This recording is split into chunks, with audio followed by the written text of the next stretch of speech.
Hello and welcome to the May 4th edition of the Bubb Report. I am Rion Charles.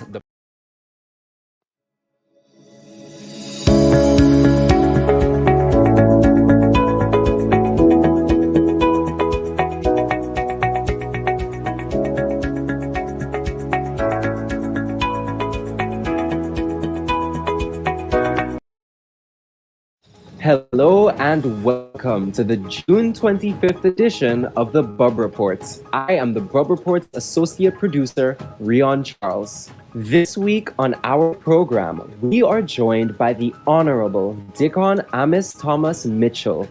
For our team, this opportunity to effect positive change in our communities is a privilege we hoped for, that many of us prayed for,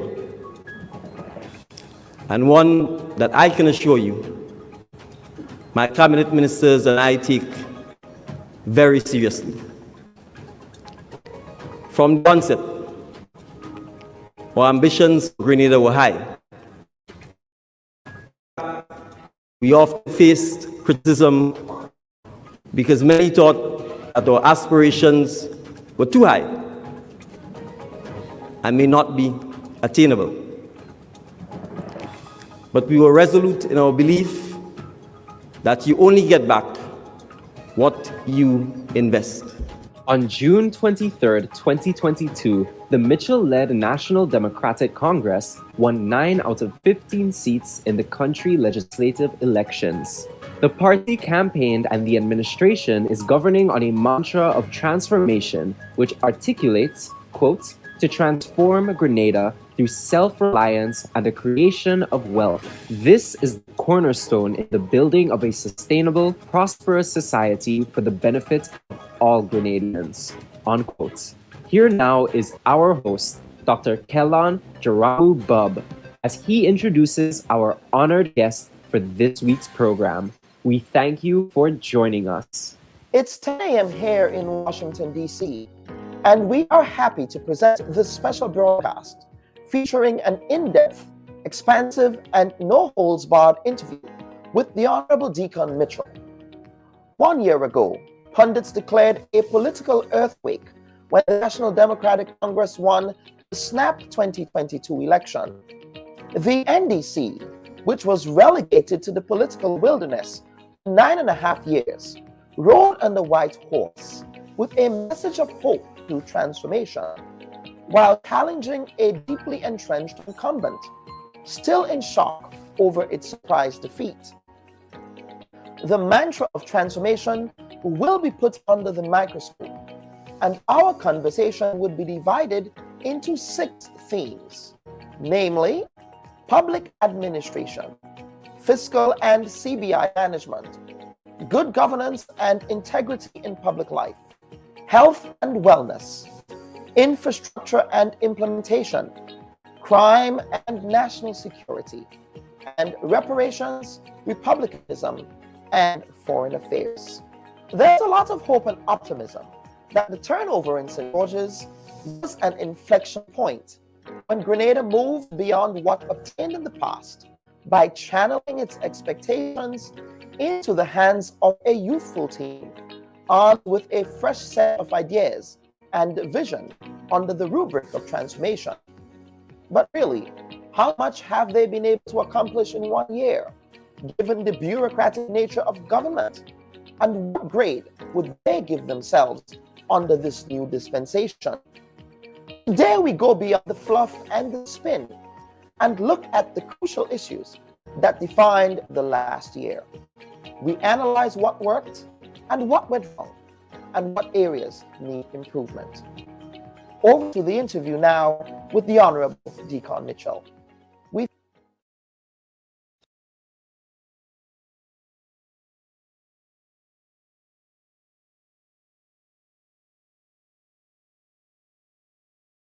And we're happy that you can join us for this week's edition of the Bubb Report. Of course, we are happy to be joined by the Honorable Dickon Mitchell, and so we want to respect his time and welcome him at this point in time. Now, Prime Minister, welcome to the Bubb Report. Now, before we go further, I just want to let our viewers and listeners know that the dress code was not planned. This was entirely coincidental this morning, sir. So welcome to the program. Thank you, and it's a pleasure to be here. And let me say good morning to you and your viewers and listeners. Absolutely. Prime Minister, it would appear that you saved the best interview for last. So thank you for making your way across to the Bubb Report. Yes, you're welcome, Felon. I'm happy to be able to join you this morning. Absolutely. And this is, of course, your first time appearing on the program since being elected as a Prime Minister of the country.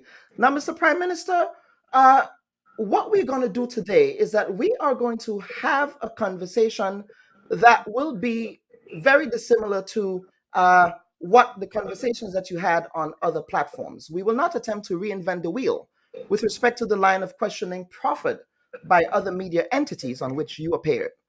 But we will attempt to delve deeper, sir, and go further in this conversation. Now, everybody asks you in media interviews in Grenada about the challenges that comes with this job. Of course, you were able to talk about the selfies, you were able to talk about the inefficiencies in the public service that you met. But how has this transition been for your family? During the campaign, you spoke a lot about your grandmother, for example. How are they dealing with you, having to share you with the rest of the national community? Well, I think they're handling it fairly well. I think they understand the nature of the job that I've taken on. And so I think it's really a question for me to ensure that I manage my time so that I can, in fact, spend time with my loved ones despite the hectic nature of the job. So I would say thus far, we have managed to do a good job of that. Absolutely. Very well. Of course, families don't necessarily sign up for public service. Their children do in those cases. Now, Prime Minister, you said on Calistro Farias the narrative, quote, that we constantly evaluate and reevaluate. The one thing I try not to be guilty of is being in love with an idea for idea's sake, unquote. Prime Minister, is there any promise made in the campaign that falls under that rubric that you feel needs to be reevaluated? Well, I mean, I think in terms of some of the major issues that we have campaigned on, the question of how we execute them is constantly being reevaluated. So obviously we want to build, give an example, we want to build a state-of-the-art hospital. The question is the model of the hospital becomes crucial, whether there's a focus, for example, on just the hospital for our sake, whether there is a focus on ensuring we can build a hospital that would allow us to boost our tourism industry, for example, whether we can ensure that the hospital allows us to be coined or phrased as a teaching hospital. So those are some of the issues that we have to evaluate and reevaluate in terms of the how we do things. So to a large extent, I would say that's perhaps the most applicable part, the how we do things, not necessarily the commitments that we've made. So in respect to commitments, you're saying that there is nothing on commitments that you feel as if there needs reevaluation? No, I think in our first year, I don't think there's any major commitment that we've committed to that we feel we need to walk back from or say we are unable to do it. Okay. You may have issues of timelines, and I said you may have issues as to the concept or the how you deliver. But in terms of the fundamental issues we've campaigned on, no. Okay, absolutely. So let's get to regularization, sir. At your town hall meetings, your very celebrated town hall meetings, which incidentally the previous incumbent they started to have town hall meetings at the tail end of their campaign. But during those town hall meetings, so you articulated regularization. In fact, one may argue that many casual employees attached to the public service voted for your administration on the premise that their employment status would in fact be regularized. Now, in your national address last week, you indicated a regularization framework, which will be rolled out by 2024. Can you talk to us about that regularization framework? What would that look like? What legal prescriptions would need to inform how that regularization framework would be rolled out? Well, I think what I can say at this stage is you have to treat with first a situation where there's significant numbers of persons who are actually acting in the public service within the establishment, or what is called the establishment, or established posts within the public service. If they're acting, it means you probably have a situation of two things going on. One, they have a substantive post, and two, they're acting in another position. So in effect, you have one person holding down, so to speak, two positions. that creates a problem because it means you can't fill the substantive person that the person holds with anybody else because they're the substantive holder of that post, and then they're also acting in another position. So oftentimes, in order to just start this regularization, we need to get to a situation where we can reduce or almost eliminate situations where people are acting for long periods. By just starting with that process, what it means is if you're confirmed in the position that you're acting in, it means the position that you substantively hold is now freed up, and it then allows for there to be movement within the service that could actually lead to a situation where people who are either casual or unestablished can actually move into those positions that are established and are now vacant. So that's just one of the things we have to deal with. So that's one aspect of it. The second aspect of it is that you have a very confusing situation where employees are either styled as a contract for service or contract off service. And in very simple terms, what it is attempting to do is to say if you have a contract for service, that you're an independent contractor and that you're not an employee of the government. And therefore, the government doesn't pay you NIS, you're not entitled to all of the regular benefits that a normal employee would be entitled to, not even a job letter, for instance. And so you can't go to bank to get any financing that will allow you to get on with your life. We are seeing in many of these situations, when you evaluate what is happening, it's actually employees. They're actually employees. And what you have is an attempt by creating a legal fiction of saying it's a contract for service, where you essentially deny people basic rights that come with employment, such as NIS payments, such as holidays, such as all of the maternity and paternity and other types of leave that you have. So we have to be able to examine that situation and clearly identify areas where you simply masking the nature of the employment and be able to fix that so that persons actually are regularized or normalized as employees. But there will be instances where, when examined, it is quite clear that it is a contract for service, right? And if it's in those instances, then we need to make that clear that it is a contract for service. And there are certain things that will go with that. Oftentimes, when it's a contract for service, you are likely to be providing that service to more than one entity, not just a single employer. You are likely to be bringing your own tools, etc., etc. You are likely to have other staff beneath you, right? So in situations like that, where you have suppliers who are supplying government with services, for example, you can have a supplier who's supplying the government with maintenance services. So they don't just maintain government buildings, they maintain hotels, they maintain what have you. And they have a contract where they come in on a weekend, they service the AC, they service the building, etc. In those instances, the supplier becomes an independent contractor. But you can't have a situation where someone shows up to work every day. For example, they don't work anyplace else. You give them instructions, they're subject to your disciplinary rules, etc. They don't have any tools, they don't bring any equipment. You provide all of that. And then you tell them you're not paying NIS for them because they're quote unquote a contractor. It's just simply masking the obvious. And then the social and long-term benefits of that is when you don't pay NIS for them. When they retire, for instance, or when they get sick, where are they going to get the social benefits from? So that's the kind of a framework we're looking at. But I also have to be very clear that the government itself is too large in terms of the total numbers. If you add the people who are on the establishment, if you add the people who are on the contract for service, if you add people who are on the contract off service, if you then add all of the other casual workers who find themselves working for long periods with the government and can't even get a job letter, right? You probably end looking at as much as 10,000 people in a population of 110,000. So we also have to find the right size for the public service, bearing in mind the significant challenges and changes and opportunities that technology also brings with it, especially in light of our drive to move to e-government. So the regularization, there's a framework, but all of this has to be done in a gradual, predictable, fair manner, so that we can get to a place where the government is right size and where the employees themselves, their benefits, benefits as an employee. And the final point to this is the whole question of pensions. Because as it stands now, you have one group of public workers who are entitled to pensions as of law and as of the Constitution. And then you have another group, perhaps even in larger numbers, who currently don't have such pensions except for any NIS pensions that they may qualify for. And bear in mind that the former administration created a situation where many employees who instead were given these contract for services, where NIS was not paid for by the government, they were left on their own to quote unquote pay the NIS. And what would happen in many instances is that they would not do so, right? Because the government did not even put in the administrative process to deduct it and hand it over. So even if they wanted to say your fee includes the 11% for NS. They did not put in place the arrangements to actually deduct that and hand it over to the national insurance scheme. And so in many instances, people simply did not pay it.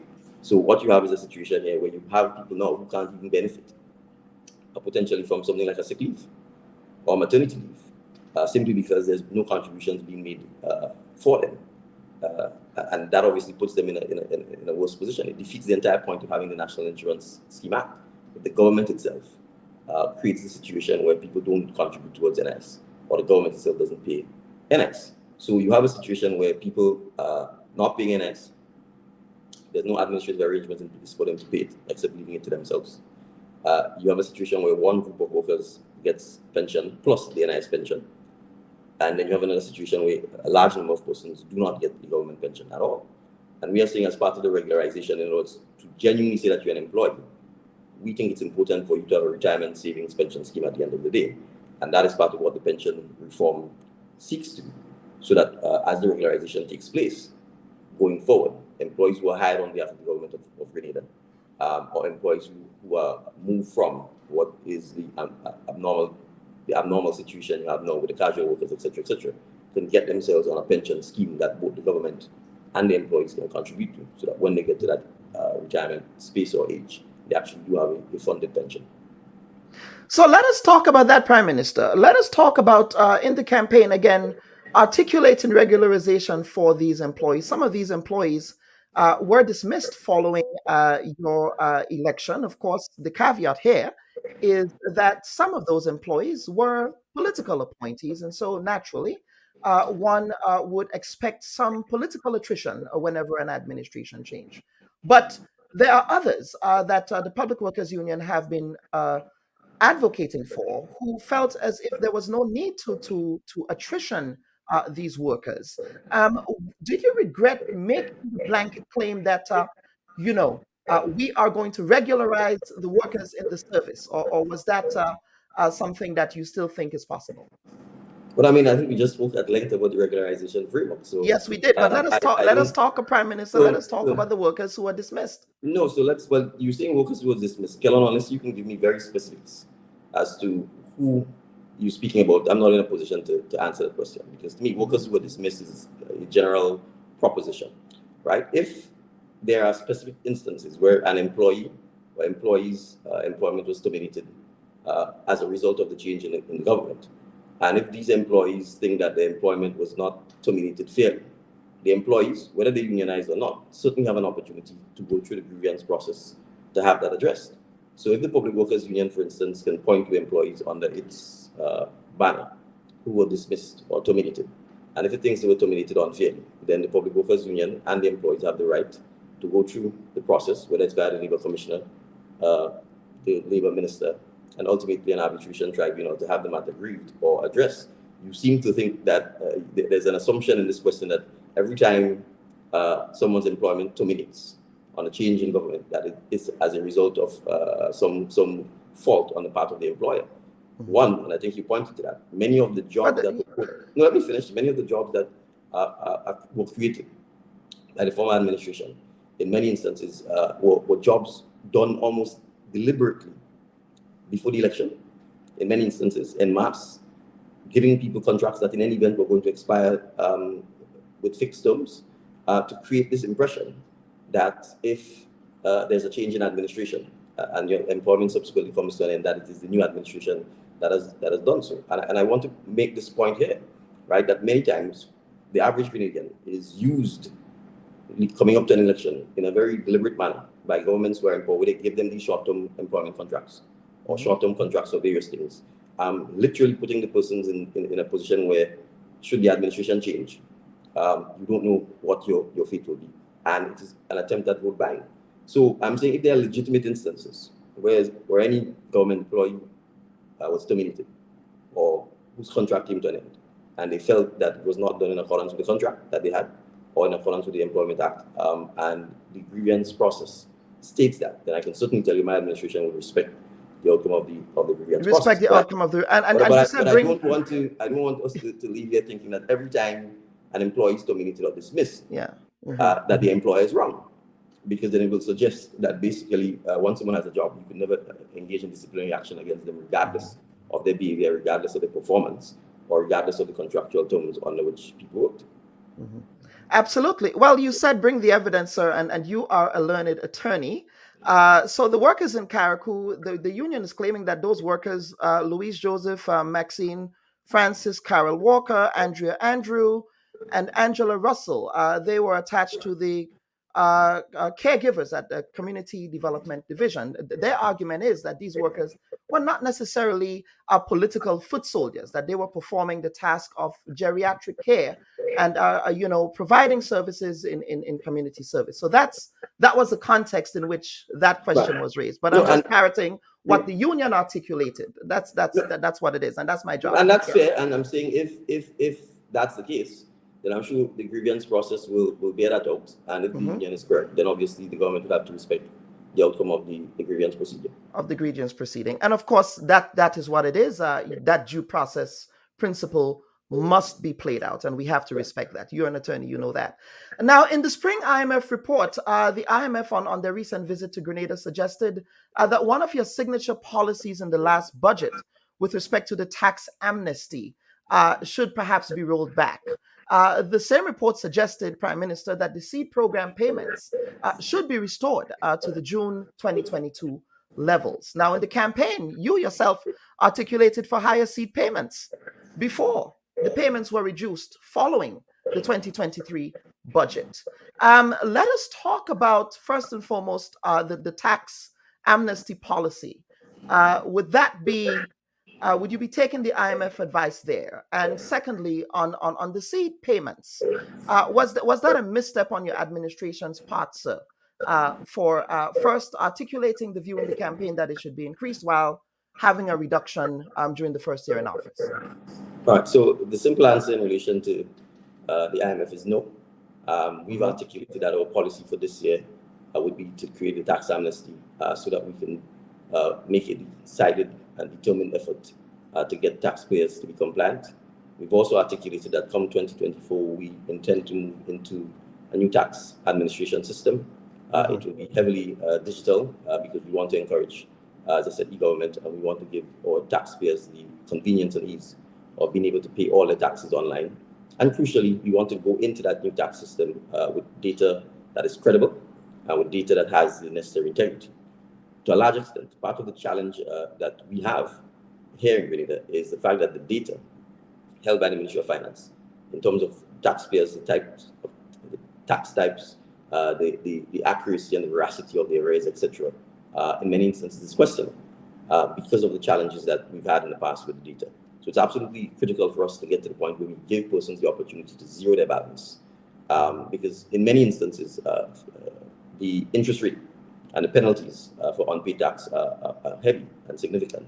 And you would find that when you look at someone's tax balance, you find that oftentimes the interest and penalties exceed the tax itself, right? And therefore, if genuinely it's a case where the person does not have the financial ability to pay, then simply continuing to have a running balance where it just goes up and up every year does nothing for your ability to actually recover the funds. So what we want to do is get people in a position where they can make realistic commitments to, in fact, zero the tax itself within the year, so that we can then write off the interest and penalties, so that when they go into 2024, we can get them to a position where they're current. And going forward, we certainly intend to enhance our enforcement mechanisms to make sure that people remain current. So while the IMF obviously is entitled to its view on this issue, we are not going to change our position on this. In any event, we're already about to approach July, which leaves us with 6 months left in the year. And come 2024, we need to move on with the new tax system, and we need to ensure as much as possible that the integrity of the data we go in is accurate. And so it's important for us, I think, to continue with the process and making sure that our data gets cleaned up. What about the tax code? You mentioned there, Prime Minister, the tax penalties as being extremely exorbitant. You mentioned some inefficiencies there. Is there any opportunity and room for us to reform the current tax code as it is in Grenada?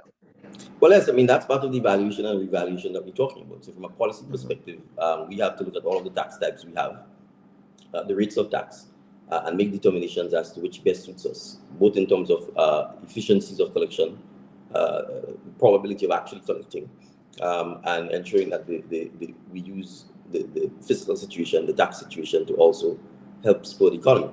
So that is something that has to be under review all the time.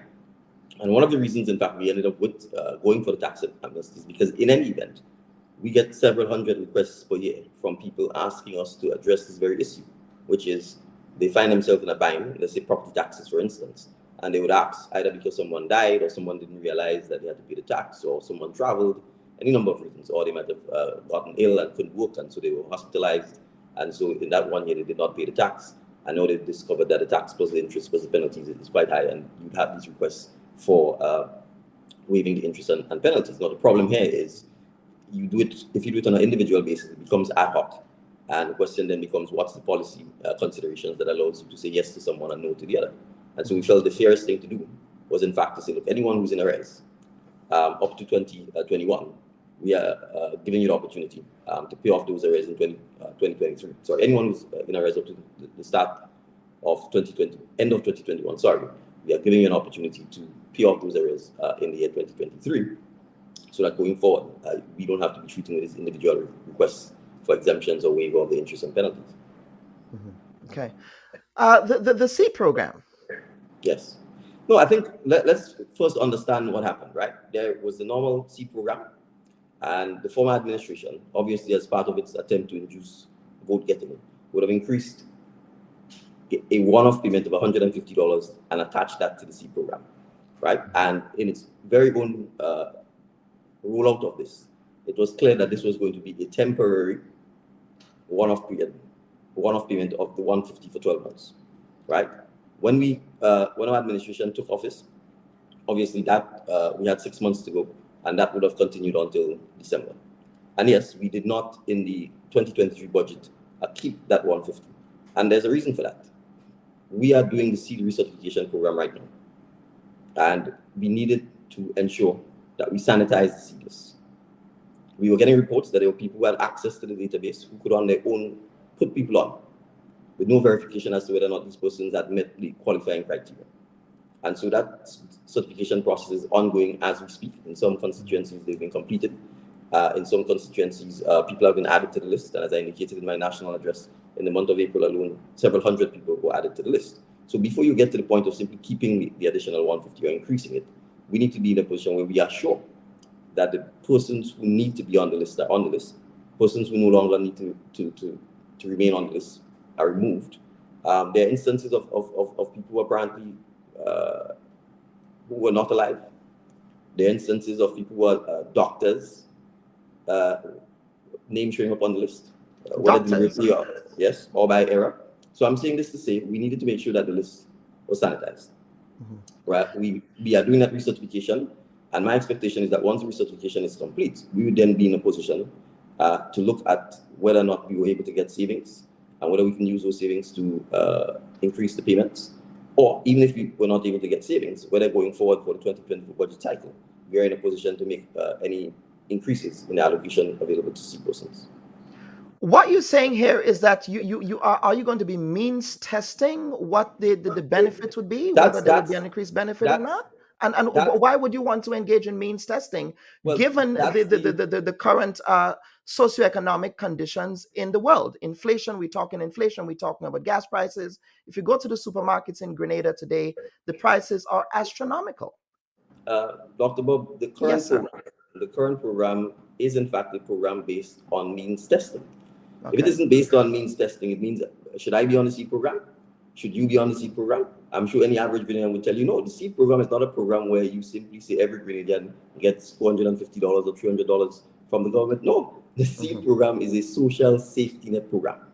It must be means tested. It must be targeted at persons who are unable to, for whatever the particular circumstances they face, meet certain or have access to certain basic social and economic services, including testing your income. So, for instance, there's a reason why the program focuses on mothers and children, because the aim here is to ensure that funding is provided so that parents can send their children to school. Because if you do not send the kids to school, you're almost guaranteeing that they will remain in poverty. So you want to ensure, remember, SEED talks about enhancement and empowerment. And part of them, that empowerment is making sure that the funds are targeted at children and parents with children who otherwise may not be able, for instance, to send the children to school or may have financial difficulty in doing so. And so what you want to do is provide the funding so that the kids go to school. Because if the kids go to school, there's a greater probability that the kids will be empowered and they themselves will be able to come out of the poverty situation they find themselves in. So the SEED program is not a program where everybody who feels entitled to government money could simply come and say, give me the money. So it has to be means tested. It has to be based on people's socioeconomic circumstances. And I think that is the crucial thing. And people seem not to understand that, right? So I'm saying the current program has a means test. We certainly will be looking at reviewing the means test to make sure that it is in keeping with current conditions. But we can't have a program where everybody just simply says, I want the government to give me $450 at the end of the month, regardless of whether or not your income is $6,000 or $7,000, regardless of or not, or whether or not you have persons who may be able to help supplement your income. And then you have persons who are unemployed or women with children who are unable to send the children to school, and we don't put them on a program, and we have other persons who otherwise, for example, let me give a perfect example, Kelon. If someone, for example, was not being paid a public service pension because of the past policy taken by the administration, ended up on the SEED program because they simply have no income, do you think it's fair now that the government is paying them a pension for them to remain on the SEED program? I don't think it would be fair. And I think such a person would readily put their hand up and say, Honorable Prime Minister, I'm happy that you've restored the pension. I used to be on the SEED program, and I perfectly understand why someone else should be given the opportunity to become a SEED beneficiary rather than me. And in those circumstances, such a person's name should be removed from the SEED program. So I'm saying that's the kind of means test and the kind of vetting that has to take place. So and we have to bear those things in mind. If we don't do that, then you run the risk of having a static list and one set of people getting the benefits all the time, regardless of whether or not their circumstances have improved and regardless of whether other person's circumstances have worsened. So in hindsight, when you articulated that view in the campaign of increases for the SEED program, I suspect what you were referencing here is that once it is properly administered and once it is properly means tested, then those who are deserving should obviously be deserving of those amounts. Absolutely. Yes. Okay. All right, Prime Minister. Now, one of the concerns raised about the CBI program, in fact, incidentally, we'll talk about the revenue bonanza around that. But is the idea that it's real estate driven? That's one of the concerns raised, that the CBI program is real estate driven. Now, Grenadian development consultant Brian Francis, in a recent article titled "The Great Passport Sale," he said, quote, "If we are to continue selling passports, we should scrap the real estate option. Let all the money go into the National Transformation Fund. The real estate option is untransparent and is resulting in the creation of monstrosities and carbuncles that have little chance of achieving long-term sustainability. Just imagine if the entire 552 million EC dollars had gone into the government budget instead of a paltry 103 EC million dollars. Imagine the number of drugs that could be purchased for our beleaguered hospital, the teachers and nurses it could pay, the infrastructure it could build. Instead, we have no real idea of where the bulk of passport money goes, nor to whom." Unquote. Prime Minister, how do we reform the CBI program to ensure that these revenues are directed to the pressing developmental needs of the nation? All right. Well, let me start by saying I think a lot of what is said in the article, I think is premised on, frankly, not having the facts. Okay. And let me start off by saying any suggestion that our CBI program is not transparent is just openly false. You can simply go on the government website and you would see the detailed data that is provided, both in terms of the kind of revenue that's generated, how the revenue is derived, both in terms of the National Transformation Fund as compared with some of the private development models. So the fact that he can give you stats about what percentage goes into the government coffers as distinct from what percentage may not, I think is clear evidence that the data is available. So this suggestion that there's no transparency, certainly under my administration, is not something that obviously I will agree with. Second, let me also say this, because you see, our CBI program is more or less 10 years old. We in 2023, it was started in 2013. And so it's 10 years. And yes, after 10 years, you obviously have to do some stock taking, do some reflection, do some analysis and agree on where we want to go strategically with our program. I want to point out, however, that in specific to the case of Grenada, and in fairness to some of the developers, they have in fact been delivering on the things that they've committed to do. And so when we take the Six Sense Range Development Hotel in Las Vegas, that hotel is scheduled to open in November. And I think if you go and you visit the site, for anyone to suggest that the developer there, for instance, is not delivering, would frankly not be speaking the truth. If you take what was the former beach house site, which is currently being developed, that hotel is also scheduled to be complete and available in November or December of this year. And again, it will not be fair to say that a developer like that is not delivering. There are other sites where clearly development is not taking place as quickly as we would want it to take place. And one of the things that we have committed to do as a government is to make sure that we are very firm and rigorous with our developers. And if they do not comply or in fact do what they've committed to do, then we will take the necessary action to decertify them. And I can give you an example. Since we've been in office, we have in fact decertified about 5 developments that were approved by the previous administration because it was clear to us that nothing was happening with these developments. And so we will continue to monitor developers and make sure that they comply. So that's the first thing. Now, the second thing is, of course, we can have a discussion and a strategic conversation. And the CBI unit, the CBI board is in fact planning to do this in the month of July as to the direction that we would like to take our CBI business. Now, whether we get to a point of saying we should cut off all private developments or whether we should say it should only be a national transformation fund is something we happy to have a debate on, and we happy to have input from people like of Dr. Brian. But I want to make the point. There's a premise in my view, in his line of argument, which seems to suggest that it's only the government that can create economic activity, or it's only the government that can drive development. And that obviously is not an economic model that we subscribe to. And we've been at pains to see that the private industry, the private sector must drive Grenada's economic development. So we have to remember that it is not just the government alone that can spur economic activity, right? We need the private sector to do so. And so giving the private sector an opportunity to be part and parcel of the CBI program so that they can drive the development is part of that. Now, it's easy to say eliminate the real estate option, but which sector contributes the most currently to Grenada's GDP? It is the tourism sector.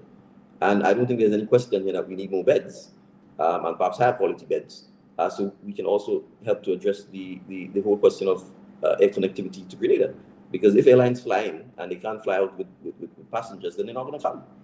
Right? So we are not at the point where we can say that we have sufficient hotel rooms in Grenada to allow us to get the kind of air connectivity that we need.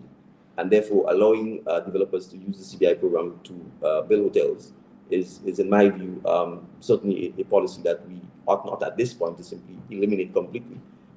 Because, hotels are very capital intensive, both to build and to maintain. And obviously, we also are in the hurricane belt. And so you have to factor those things in. Yes, do I want more money in the National Transformation Fund? Absolutely. But to simply say that you should close the real estate option completely, or more importantly, other private development options, is not something that at this stage I consider I can agree with completely. Well, Prime Minister, I don't think it's an either-or proposition. I believe what he's proposing is that we ought to better prioritize how these funds are used. Why would we want to have an economy that's purely tourism-driven, where the managers and the leaders of these these hotel companies sometimes they pay the workers peanuts in Grenada. So I don't think it's a question of whether or not we should just abandon one thing, but there are other pressing development issues that perhaps the CBI can support. And I think you were agreeing. So yeah. No, and I'm agreeing with that. And I'm saying certainly from our administration perspective, we've done so. I'm not sure if he's aware, for instance, that we've actually created the fund and that we are funding it to ensure, for example, that we have a natural disaster fund that's actually funded, not one on paper, to ensure that in the event that we face, a natural disaster, a hurricane, etc., that the government can have cash reserves to be able to respond to that. And that fund is actually with the central bank. And the budget speech would have clearly articulated that, and we would have made changes to the National Transformation Fund regulations to be able to treat with that. So we met a situation where on paper, there should have been a 40% reserve, but the fund was never actually created, and money was not, in fact, being transferred to it. So we took the decision that we needed to have a realistic threshold, which we said was going to be 10%. We were going to place that fund with the central bank, and that the government was actually going to transfer the funds there so that we have the cash. So we also have to appreciate, and I'm happy to have that discussion, as I said. Yes. The CBI is actually funding many projects in Grenada, for instance. So the St. John's or River Road Mitigation Flood Project, it is local revenue, i.e. CBI revenue, that is funding it. And I don't think someone like him would argue that given the flooding that was taking place in River Road and so on, that something needed to be done to make the community more resilient from that. Absolutely. Now, Prime Minister, what have you done and other members of your administration who were CBI agents before the election to ensure to minimize notions of conflicts of interest? So in other words, as your law firm is registered as a CBI agent, so is Mr. Cornwall and Ms. Andrea St. Bernard. What are you doing to ensure that there are no conflicts of interest there? Well, just to clarify, my law firm has never been a CBI agent. That's one. Well, except on the website. Go ahead. No, let me finish. I've been at pains to say that. I was a partner, not my firm, myself, was a partner in a separate business called Mitchell & Partners Inc., where I was the principal of that entity. Both as it relates to my law firm and that entity, I do not practice. Right? Okay. So that's clear, and I've made that clear. I do not work in my law firm, nor do I work in Mitchell and Partners, and so I certainly have nothing to do with this. In fact, I think I've made a point. I've been at pains to communicate to the CBI office repeatedly that obviously I'm not a practicing CBI agent. Similarly, I'm not a practicing attorney at law because I am unable to do so. And the same, I think, applies for Honorable Minister Cornwall, who holds a ministerial portfolio. So therefore, as a public servant, he can't practice privately. Ms. St. Bernard is an advisor to the government, but she's not a public servant in the same capacity as myself and Mr. Minister Cornwall. And so in those circumstances, her business continues. So what I can certainly say to you, that in my capacity as Prime Minister and former Minister of Finance, certainly if any applications were to come to Cabinet, that in any way or form would have been coming from or emanating from, because the way CBI works is you can have applications that might have been started an entire year ago but would not reach Cabinet. We certainly have recused ourselves. Because there is a due diligence process that, yeah. So we certainly would have recused ourselves from any decision as to whether or not to grant approval in those circumstances. I can certainly say to you, in my time in Cabinet, there's only been one instance where I had to do so. And I believe there's been one instance where Minister Cornwall would have had to do so. And obviously the minutes would have reflected that we would not have been part of the decision. Okay. Prime Minister, thank you for that. You have no issue with these tough questions. I'm sure you don't. Because, tell that to your predecessor. He's yet to come on the Bubb Report. Well, maybe after I've come, you would relax a little and to come on. Absolutely, sir. Okay, Prime Minister, now let's talk about civil society. Civil society organizations, grouping of civil society organizations, they've expressed concern that your administration has not met with them, notwithstanding your government's thrust for participatory democracy by holding town halls. Is that an oversight, or is there a commitment to engaging in the type of tripartite approach that we saw with the previous administration? Now, one can assess whether the tripartite approach under the previous administration was more of a box-checking exercise and less than actual engagement with civil society. But what do you have to say to civil society on that score? No, we are committed to meeting with them. In fact, I sort of made a mental note to myself to begin that process in the month of May. Regrettably, we weren't able to keep that sort of internal time check and make that commitment. But I certainly intend to send out formal correspondence to civil society, inviting them to meet, and we certainly intend to partner with them in a substantive way, not a box-checking way, to encourage them to take part with the government in a lot of the issues that we need to address as a nation. And I'll give an example. I mean, we, as in the Ministry of Labour, led the consultations on the whole question of the minimum wage. And I, in fact, recall saying to the Honourable Minister that in hindsight, really and truly, that process, to my mind, should have been something that should have been led perhaps by civil society, to minimize any suggestion that it was being politicized, because ultimately you want to get to the point where the outcome of that process is one that's fair and as comprehensive as possible. And so we see many of the things that we need to tackle as issues that, while the government can participate in, the government itself doesn't have to lead it. And so we would certainly want to encourage civil society in many areas, from the issue of crime, violence, the scourge of domestic violence and violence in particular.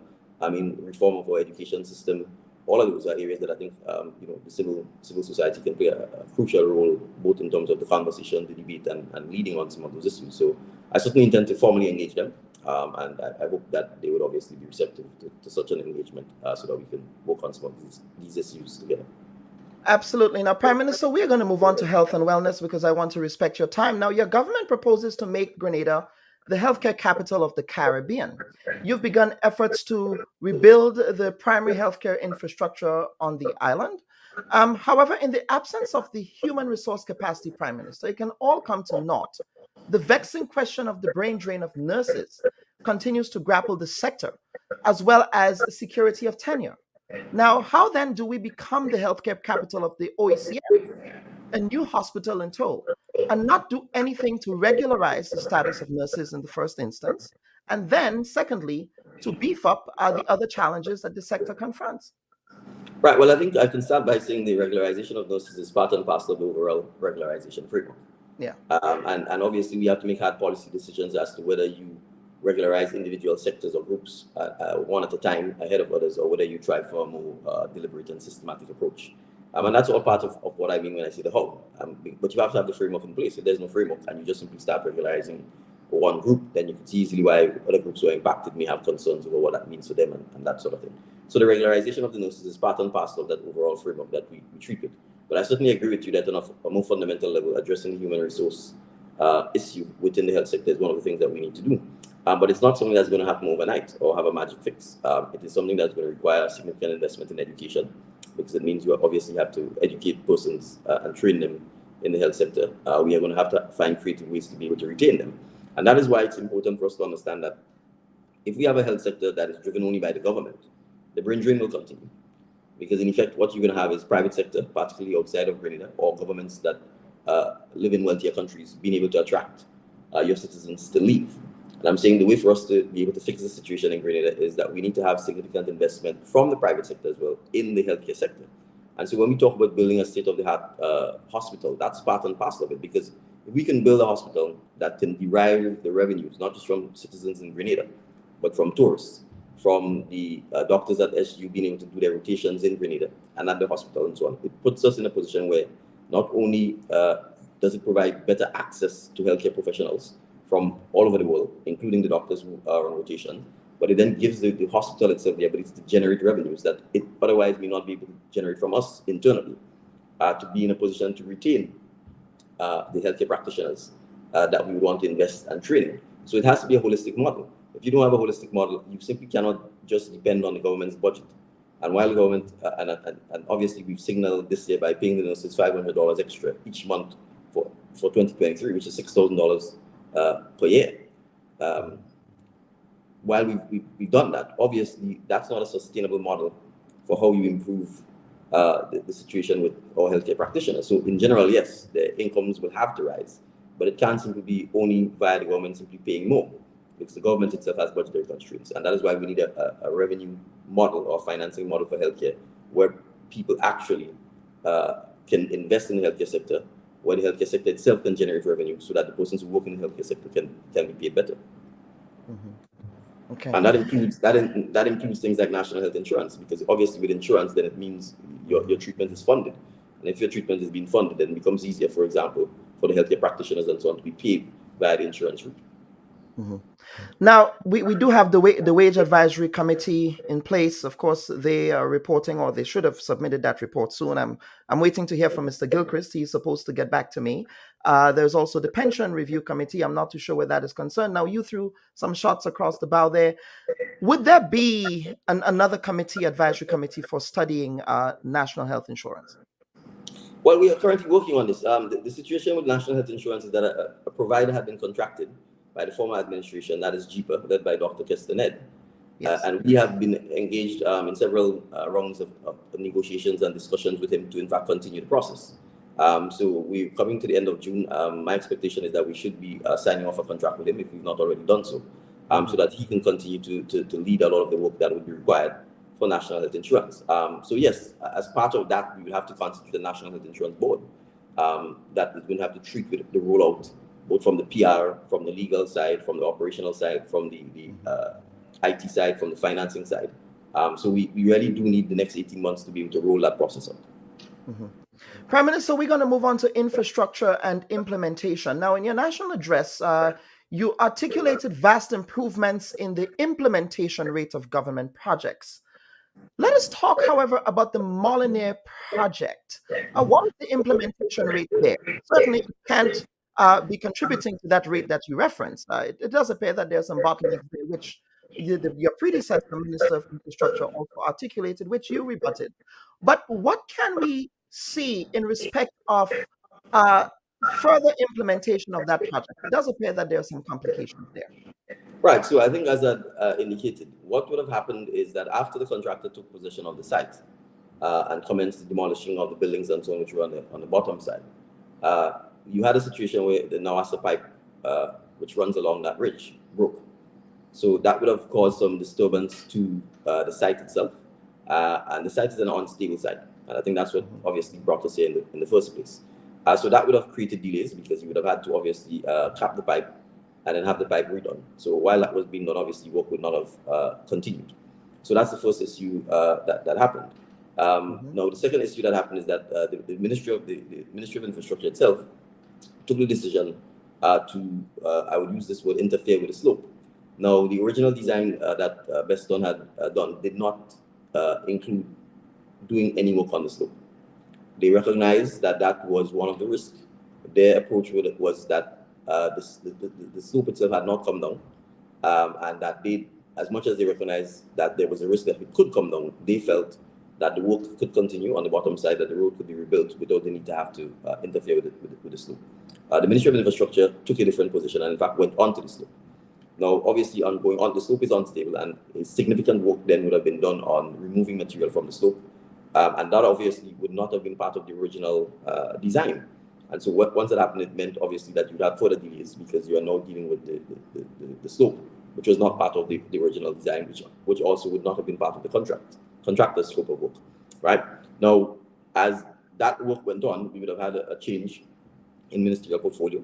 I would have been briefed on the matter. I myself went to the site, and having seen the site, it became quite clear to me that we needed to stabilize the slope, and therefore we could no longer proceed with the original design, which did not involve treating with the slope.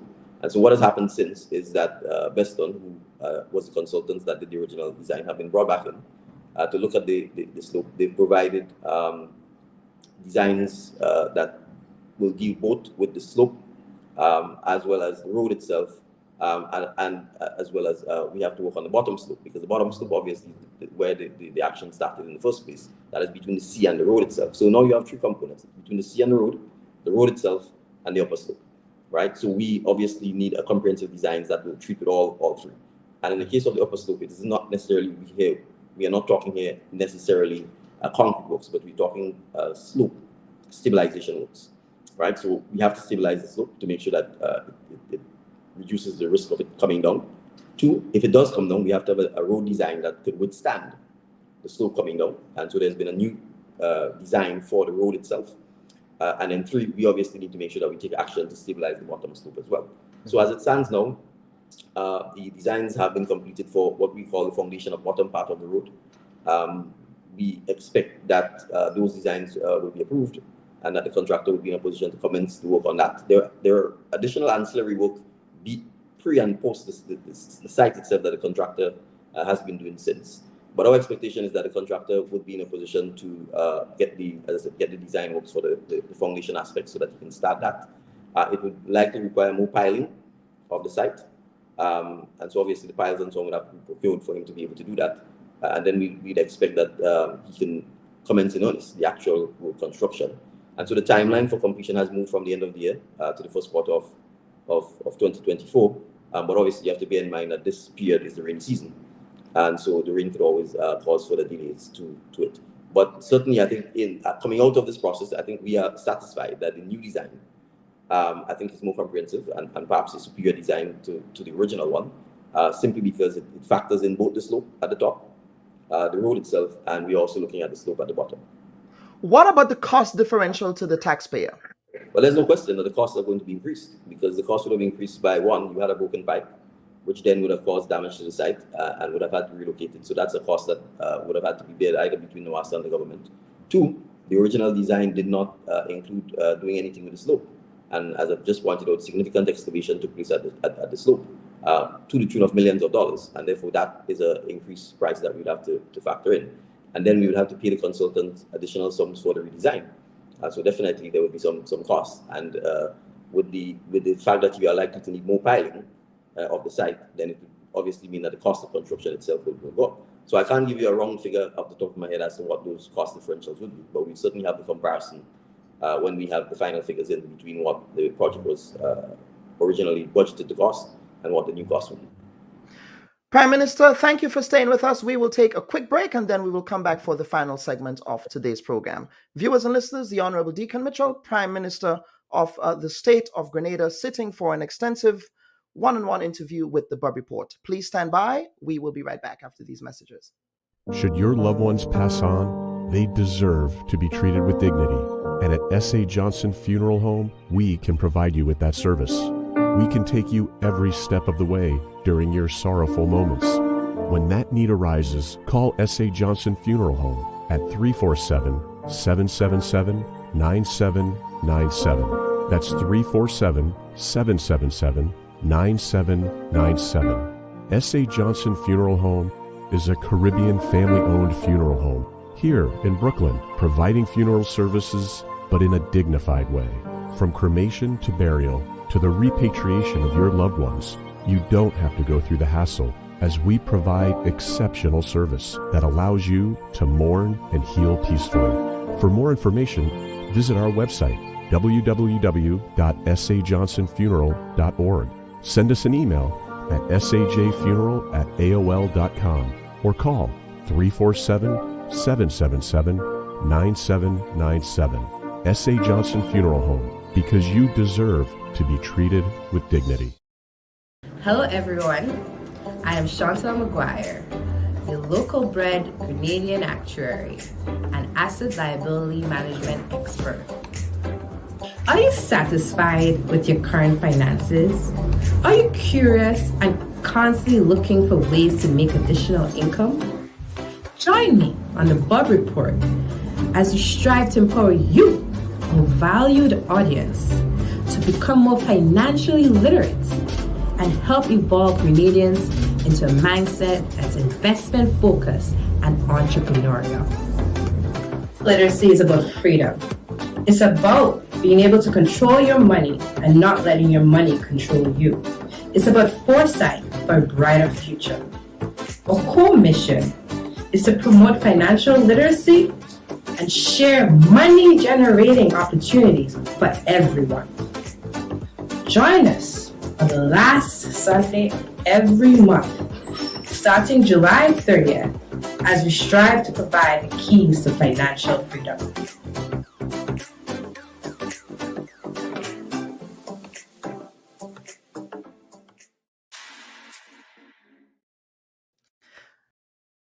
And welcome back, viewers and listeners. We will continue for the second part of our conversation with the Honorable Dickon Mitchell, Prime Minister of Grenada. Of course, Prime Minister, your party has I believe it's a bingo on there at the National Stadium with some attractive prizes, sir.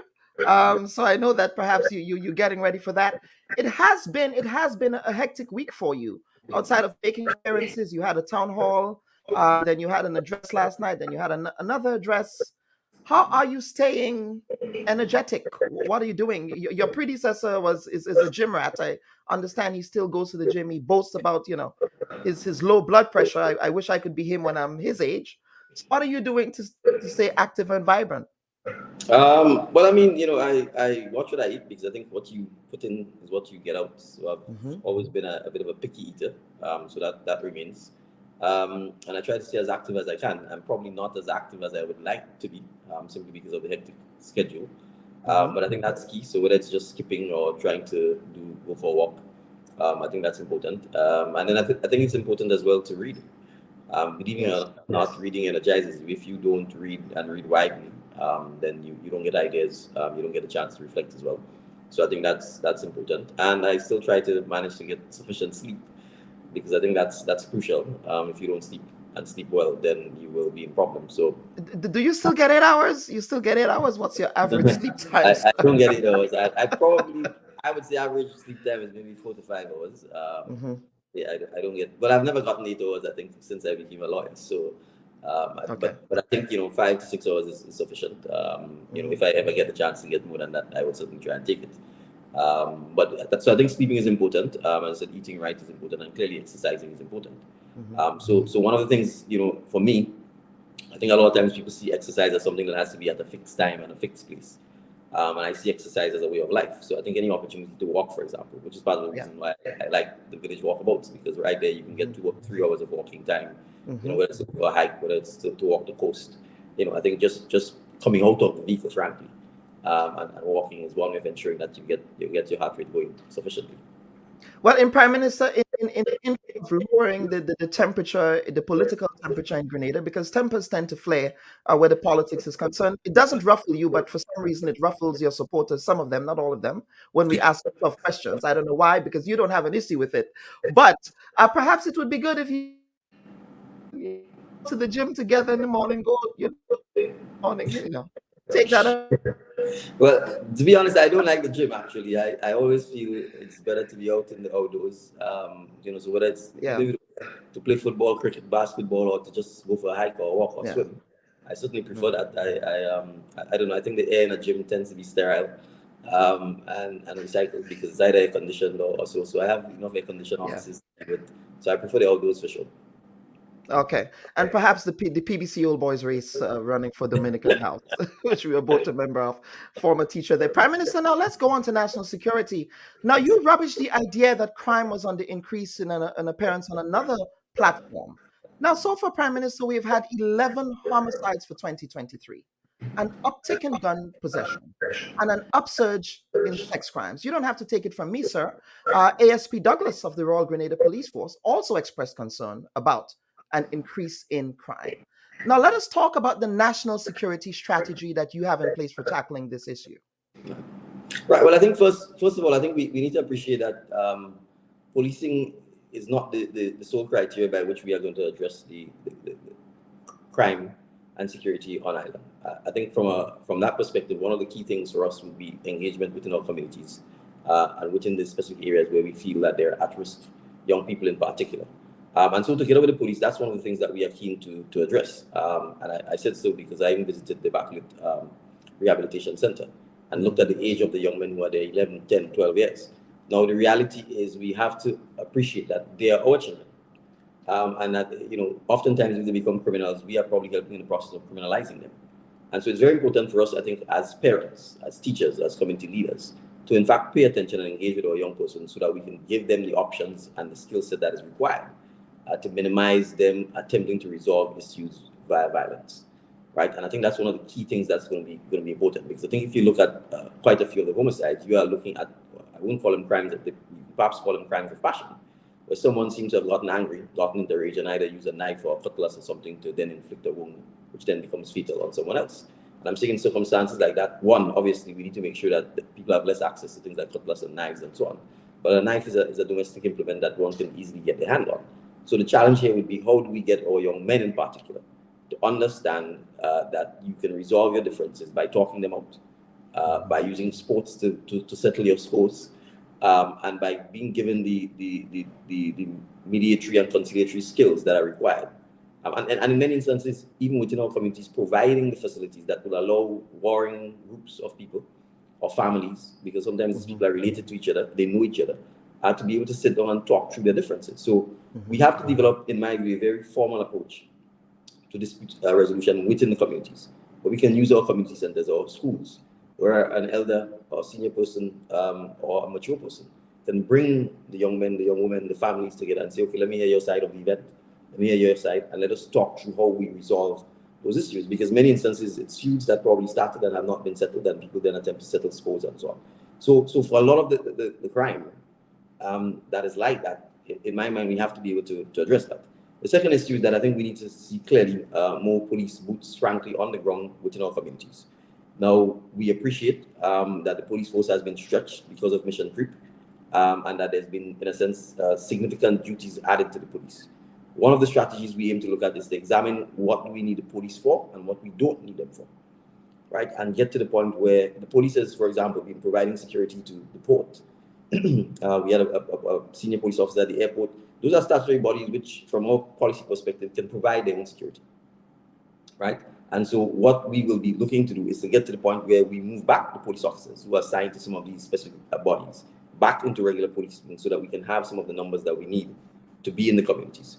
We also intend to facilitate the recruiting of more police officers because we recognize that the numbers, there has been a bit of a policy of attrition to be able to ensure that we can get more numbers and more boots on the ground as we go forward to address this issue as well. The issue of guns is obviously of significant concern, and I've talked about this repeatedly. The challenge we face here is our porous borders and the fact that the guns come out of the United States. And so we need to beef up our ability to scan at our seaport and airport luggage, baggage, other goods so that we can detect any firearms that are coming into the country and be able to confiscate them as quickly as possible. So that's one of the issues that from a government perspective, we have to be able to give our ports of entry the right kind of equipment that would allow it to be able to address that. And then crucially, as I said, it is important for us to understand that from a prison perspective, oftentimes when persons go to prisons, they literally become career criminals because the system doesn't allow for the kind of rehabilitation that is required. And oftentimes when people also come back from prison, we scorn them. And so their ability to get a job becomes significantly challenged.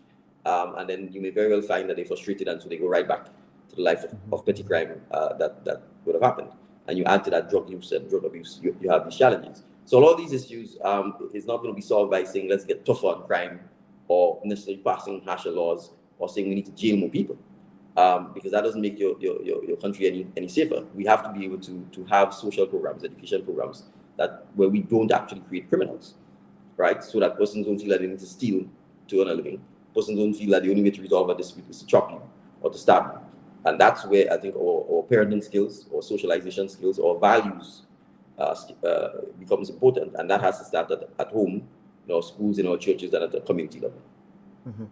Now, Prime Minister, final question on crime here. In a recent interview, you alluded to the fact that there was no succession plans within the Royal Grenada Police Force. And as a result, some retired officers were recalled or soon to be retired officers were in fact asked to remain active. I'm not sure how you convinced or how you did not persuade outgoing Commissioner Martin to remain, but that's aside because, people have said that he's done a really good job. Now, many may have issues with with the recent demotion of some officers within the force, including Mr. Pear. Prime Minister, what assurances can you give to the public that the capacity of the Royal Grenada Police Force would be able to take on all of its resources to ensure that it's deployed in crime prevention? Well, I think we've already begun to address many of the deficits that we met at with the police. And I think the starting point that you just alluded to is the whole question of the lack of succession planning, right? So one of the things, obviously, we've asked some of the officers to come back to provide some leadership and support. But crucially, what we intend to do from a policy perspective is to identify as many mid-level police officers as possible who are interested in career advancement, who are interested in potential career opportunities for senior management within the police force, and be able to give them the opportunity to be trained extensively in all aspects of policing, both within and outside of Grenada, so that we can have a cadre of men and women who have the exposure and who over the next several years can take the police force forward. Because that's the reality. We also need to address the recruiting strategy of the police force, because what has happened over the years is that they recruit people who are all at the same age. So when they retire, they're all retiring at the same age. And so what you have is a situation where you basically will end up with a mass exodus all at the same time. And you end up, and with no succession planning, you then scrambling to fill leadership positions within the force. So one of the things that has to be addressed as well is also that the recruiting strategy to ensure that going forward, you're recruiting people at different ages, different experience, so that you don't have a mass exodus at the same time. The second issue is the physical facilities of the Royal Grenada Police Force are completely and totally shameful. It is woefully inadequate and has been neglected for several decades. And that requires significant resources to tackle and address this issue. And it is something that we are committed to doing. We don't have to point out that it's not our fault that we found this situation, but it's our responsibility now to begin to fix it.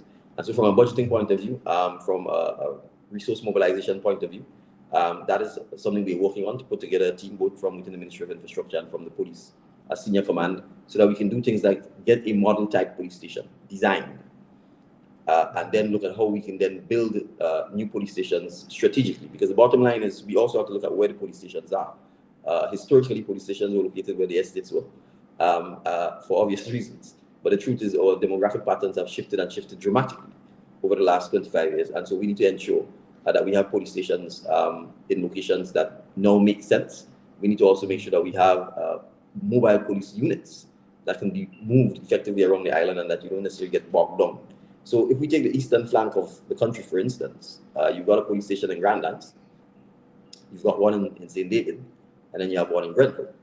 And when you look at where the population centers are on the East Coast, the question is that sufficient to serve? And that has evolved, yes. Over time. So those are some of the issues that we need to address, and that is part of what the senior management of the police force is also going to be tasked with. That is what the Ministry of National Security is going to be tasked with. Cabinet recently approved a National Security Steering Committee to take a holistic look at our national security architecture, with a view to making recommendations to Cabinet and to the police force as to what are the things we need to address, what are the examples that work best elsewhere, so that we can bring all of that to bear, so that we can improve our security apparatus. Okay. Prime Minister, final theme today, reparations, republicanism, reparations and republicanism and foreign policy. Of course, reparations is something that I'm very passionate about. Our former history teacher, Mr. Ali Gill, is the chair of the Grenada National Reparations Committee. So we're actually going to start there. How would you assess the struggle for reparative justice in the Caribbean at this point in time? I would say that I think the process is probably going better than perhaps when it was started we would have anticipated. I think, given the sensitive nature of the subject, given the almost entrenched views of our former colonizers, I think the committee both here in Grenada and led by Dr. Beckles have done a fantastic job in mobilizing advocacy on this, and speaking to people about it, and being brave in not cowering to others who may want us to sweep this matter under the carpet. And so I certainly would give them a thumbs up in terms of their performance. But obviously the work has only now begun. And I think we all appreciate that it's going to be a long, hard, dogged fight that we must stick to in order to succeed. Yeah, Prime Minister, in London, you attended the unelected Grenada's unelected head of state, the monarch, which you are articulating for republicanism for Grenada. Did conversations around reparations come up during that trip? Well, not directly with the British government officials, simply because of how limited time we had. But certainly from conversations with the media, it certainly came up, as well as from individuals. And I'll give an example. I met a gentleman who's married to the Governor General of New Zealand, whose family owned an estate in Carriacou, whose family were former slave owners. And he indicated his willingness on behalf of himself and his own family to engage in an act of reparation that will first, they would apologize for what their ancestors had done, and that they were prepared to even come to Carriacou to address the issue and to see how they could be part of the process of reconciliation and the process of reparative justice. I, in fact, passes contact details to our former teacher, who's head of Grenada's committee. And so, I can understand why someone might have said, "Why would I attend?" I was one of the people who said that. Right. I said it was a bit anachronistic for you to say, on the one hand, that yes, we should be independent and we should get rid of the head of state and the British monarchy, but there you are attending the coronation of an unelected white head of state of Grenada. But please proceed, sir. Right, and I think that's why we have to appreciate something. Disengaging is not going to get you what you want. All right, it is engaging So even if we have to turn to a republicanism, at the end of the day, the United Kingdom is an independent country. It's a country that was our former colonizers, and we have to be able to treat with them. So not attending the event doesn't allow me, for instance, to meet the gentleman I just spoke of and have the conversation that I've spoken to him about and find out that you actually have persons who are aware of their ancestors' history and the role they played in slavery and who are prepared to make amends. So you have to engage. And that's one of the things that we have to understand. It is not just a question of saying if you attend, somehow you are paying respects to a king. You have to recognize that sometimes you have to go see the king and tell the king exactly what you feel, how you view the matter, and what role you would want him or her, if it's a queen, to play in addressing this issue. So you can't bring the changes we want by not engaging. That would be a mistake, in my view, and a fundamental mistake. You have to engage. You may not always be able to engage on the terms and conditions that you want. But I think the key thing here about that movement for reparations is that we have to take on, we have to engage, whether it's the governments, whether it's unelected officials, whether it's civil society, so that they understand what has happened. Because you have to recognize that with the colonizers, their generation, our current generation, would not have been taught the horrific details of what their foreparents would have done, right? They would paint the colonizing as something glorious, something fantastic, as benevolent. Exactly. And if you don't expose people to the reality that that's not the case, they would not know, and you would not be able to have them as allies in that fight. So you have to be in a position to shock the consciousness, so to speak, of modern day European citizens, including UK citizens, as to what their foreparents did, and make many of them recognize that the wealth they possess today, which they take for granted and which they assume came from hard work by their foreparents, is oftentimes wealth that was plundered, right? But if you do not engage and tell that story, then people are not going to know. There's a Grenadian filmmaker who made a film on the Carlinagos of Dominica, which has won critical acclaim, and they indicated to me that in Germany, because he made the film with some German partners, that when they showed the film, people were crying, because for the first time they understood what European colonization had done, and that it had literally created mass genocide of an entire race of human beings. And so if you don't engage and go to those cities, meet their kings, their queens, the government, those who hold the levers of power, we are not going to be able to move this conversation forward. And so we have to take it on whenever we can. Mm-hmm. Absolutely. Two final questions, Prime Minister, and then I would allow you to get the time to go enjoy that bingo there later. Now, it was refreshing to see a turn to greater global South cooperation with BRICS economies, as well as with the African continent. In fact, it was heartening to hear a very progressive and bipartisan praise of the decision to join the Afrexim Bank. In fact, I reached out to you to express how happy I was to hear that very pro-Africa sentiment in the parliament that day.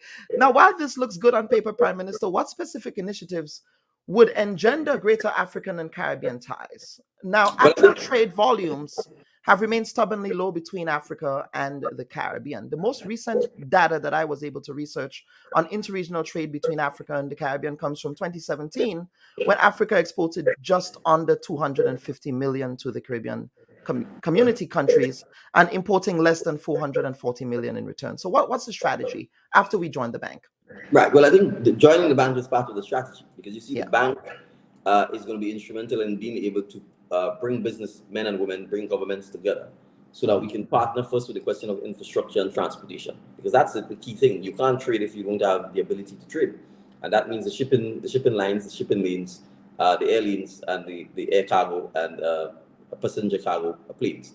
And I think that's one of the critical things, because you see, obviously, based on our history or trading patterns or movement of people patterns have always been to the north.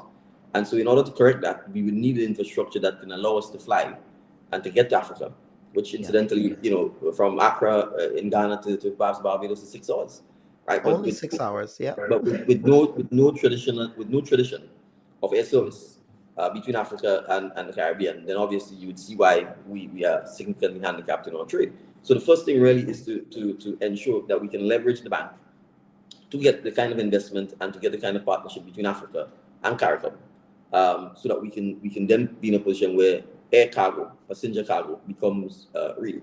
just from a tourist perspective, I'm sure that there's significantly wealthy Africans from South and Western Africa that would be happy to be vacationing in the Caribbean. But again, to get to the Caribbean is impossible from Africa simply because of the kinds of hurdles people have to go through. And crucially, and that's one of the things I want to make this point, Africans are still discriminated against in Europe.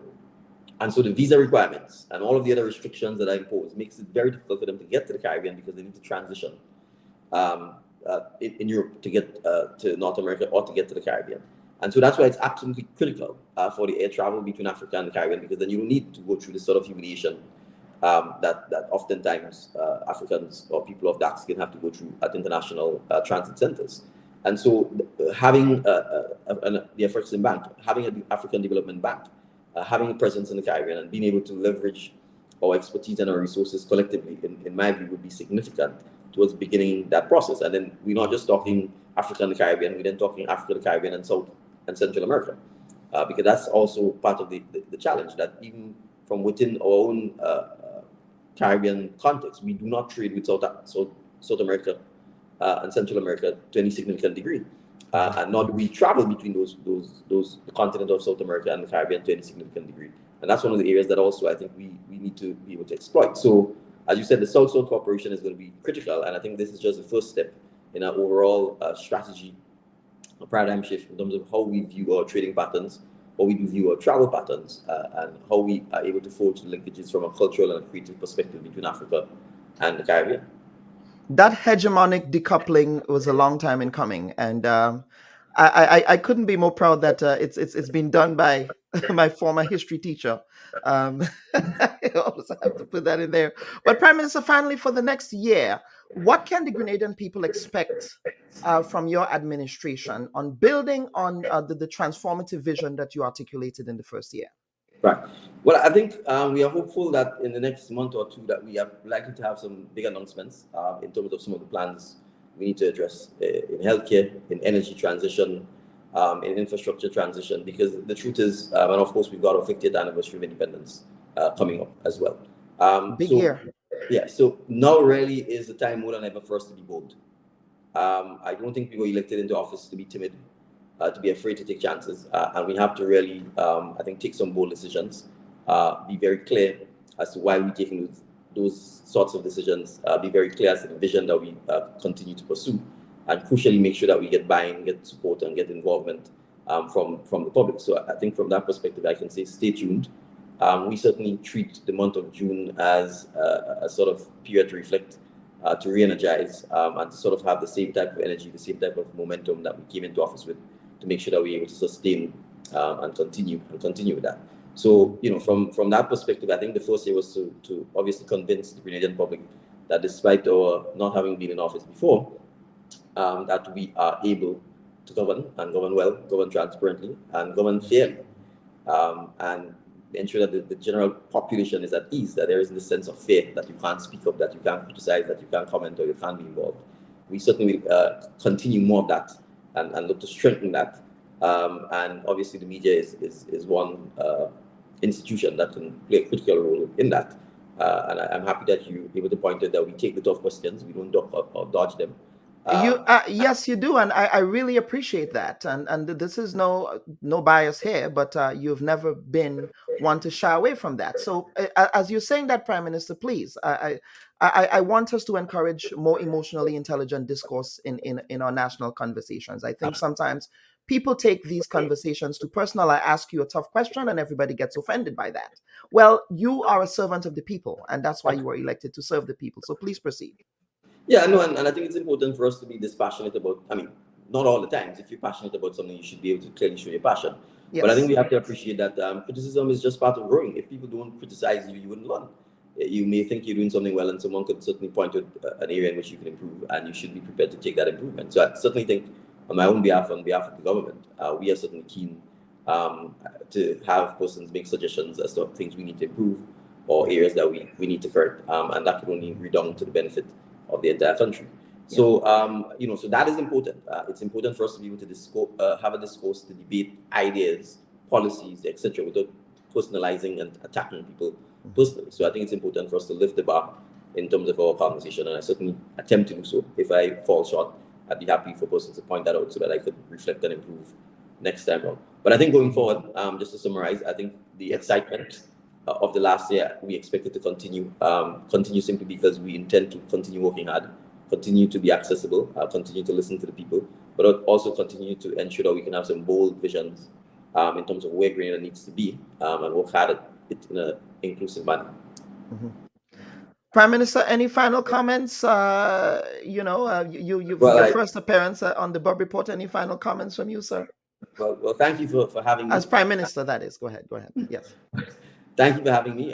Thank you to your listeners. And I certainly want to express my profound gratitude on my own behalf, on behalf of the government, for all of the support that we've received over the last year. I don't think we could have asked for more from the Grenadian public. I think they've been very supportive. They've been very encouraging.